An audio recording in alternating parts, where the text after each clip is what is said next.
Usually when people ask me, my nationality, I tell them, oh, I'm Lebanese. And they're like, oh, you're a lesbian? Like, no. Since when has sexual orientation been related to a nationality, Right.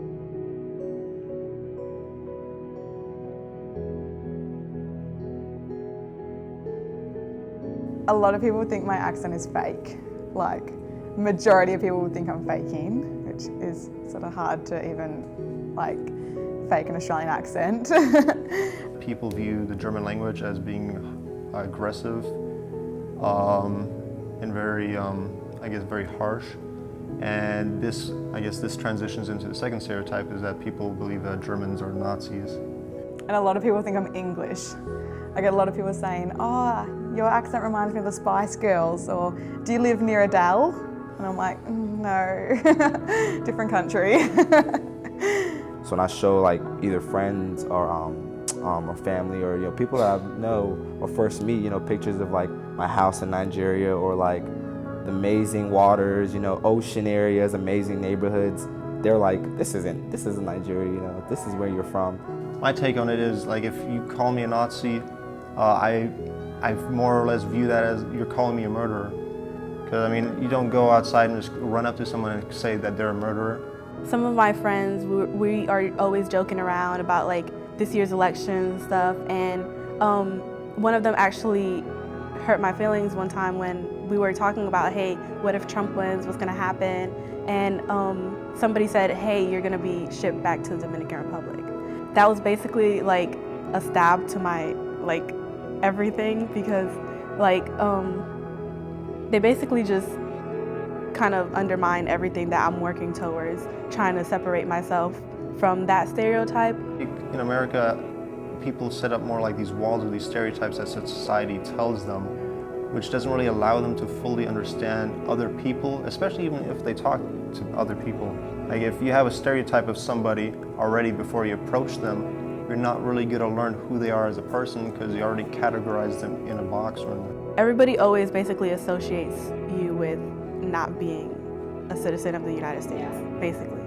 And then when people joke around and stuff, there's a limit to where you can joke, and sometimes it actually affects that person when you do say something about immigration, just because you don't know what's happening in our families, you don't know where that joke can actually be hurtful.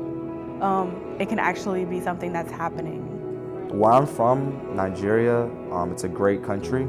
And the great part about our people is that they promote success to the point where they want you to be the best thing possible. So growing up, you will see that a lot of Nigerian parents are especially if you're a female, you're a nurse. And that's because that's kind of looked at as a really great profession, where you're helping people and you're also earning a good wage. And most of the men are businessmen or something like that. I have to ask my mom if it's safe for us to even go back to Lebanon, because you never know when something is going to go down. When I was in Lebanon in 2005, I believe, and Israel invaded, we were stuck there. I was in middle school and I was stuck. My sister watched one of the biggest bridges being bombed from our aunt's house. We lived in really small villages, and even now, no matter where I am, if I hear an airplane going around my head, I really have to stop and look around, because I was 12 years old, and you would lay awake and you would hear these airplanes and you would just hope that a missile wouldn't fall on your house. And it's really hurtful that, people around this campus and community think just because you're from there, you identify with that. But I've been a victim of that kind of stuff. So I would really just want people to understand that you can't put people in these categories at all. And, everyone has their own mind. They all come from different places, but you just never know what someone represents, and you just can't objectify people, and you can't assume that just because you come from somewhere, you follow some type of belief. Yeah, Donald Trump had a rally there in the Crown Coliseum in Fayetteville. The whole experience was so surreal. We were walking down the steps and we saw this woman. She was wearing a t-shirt that read, "I'm unapologetically black." And I was like, oh yeah, let's sit with her, because she's kind of brave to be wearing something like that in that type of environment. So we sat with her. I sat right next to her friend, and she sat with this Caucasian guy. And 2 minutes into it, he said something to her. She took offense to it. She got up and asked him, like, "What did you say? Can you repeat that again? Repeat that again." And he, in his cowardness, just called the cops over. And them in their duty just rushed over, no questions asked, and just came at her. And they came at me.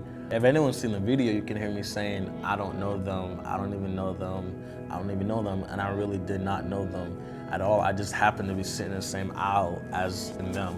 But they just assumed that I was part of that problem or whatever, and they kicked me out.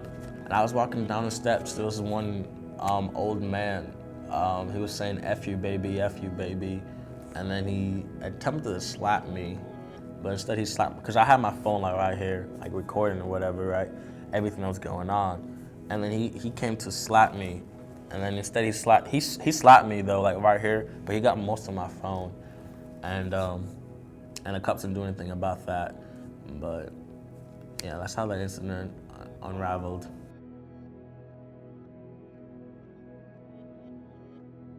Hashtag ECU without me. Hashtag EC without me. Hashtag ECU without me.